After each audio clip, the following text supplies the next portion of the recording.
Since we know how to read files and read directories, next let's move on to writing our own files. As usual, we'll begin by creating a new file called demo.js, and let's bring in the file system. And as you probably guessed, in order to write a file, we're going to access the file system and use the function called writeFile. The first parameter is the name of the file, and we'll be writing a JSON file, and we'll simply call it data.json. The second parameter is the actual data that will be written to the file. We could add it inline, but I'm going to create a variable for that. So above our function, let's add a variable called data and set it to a JSON object. Inside here, we'll add a property called name, and we'll pass in Bob as the value. And then let's pass our new data object as the second parameter to our writeFile function. Let's save that. So let's go ahead and execute it. I'll use Node and specify demo.js. And as you can see, a data.json file is created. But if we look inside, we're not seeing what we expected.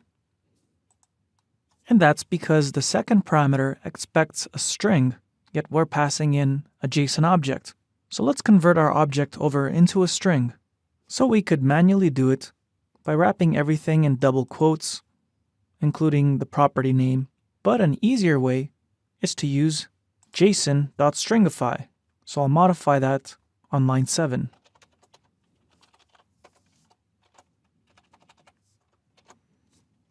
Let's save that and try running it again. Let's open our data.json, and we can see that our JSON file is now in the correct format.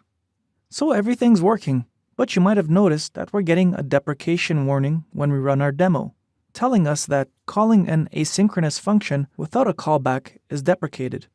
And if we hover over writeFile, we can see that the first parameter is the path, the second is the data, and the third is a callback. So let's create that.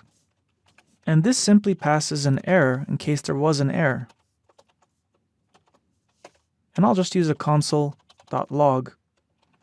And I'll write in the console, write finished. And then I'll pass in the error in case there was an error.